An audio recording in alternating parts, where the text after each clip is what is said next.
Dynastie Joseon. Sur les rives du fleuve Han, une foule s'est rassemblée à l'embarcadère.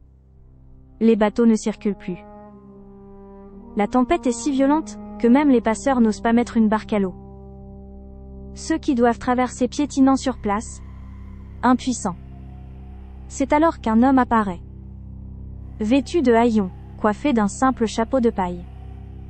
L'homme retire son chapeau et le pose sur l'eau.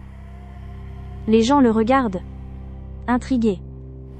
L'homme s'assied dessus, sur le chapeau, sur l'eau. Et le chapeau ne coule pas. Et il traverse le fleuve Han en pleine tempête, assis sur un chapeau de paille. Les gens sur la rive en restent bouche bée. Qui est cet homme? Tojeong Lijiam. La Corée aussi a eu ses prodiges, des êtres aussi extraordinaires que Zhuge Liang ou Guan Lu. Aujourd'hui, je vais vous raconter l'histoire de deux d'entre eux. Un excentrique qui traversa un fleuve sur un chapeau de paille. Et un prophète qui prédit la guerre Injin 20 ans avant qu'elle éclate.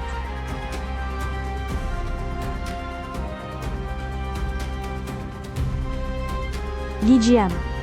Né en 1517. Son nom de plume est Tojong. Pourquoi Tojong?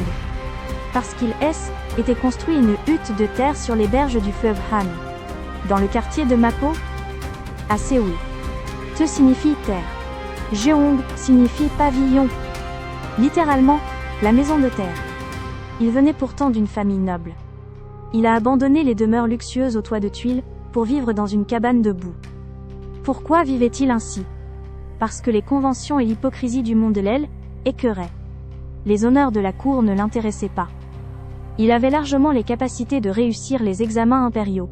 Mais au lieu de se rendre à la salle d'examen, il allait pêcher au bord du fleuve. Mais ses excentricités ne s'arrêtent pas là. Traverser le fleuve Han sur un chapeau de paille, ce était que le début. Un jour, il devait se rendre sur l'île de Jeju. Mais il n'a pas pris le bateau. Il a pris une jarre. Vous voyez ces grandes jarres en terre cuite qu'on utilise pour le kimchi? C'est ça? Il l'a mise à l'eau et s'est assis dedans. Le vent saura bien m'emmener à destination. Les gens ont essayé de l'en empêcher. Évidemment. Traverser la mer dans une jarre. C'est du suicide, ni plus ni moins. Mais Lijiam s'est contenté de sourire. La jarre a flotté, portée par les vagues.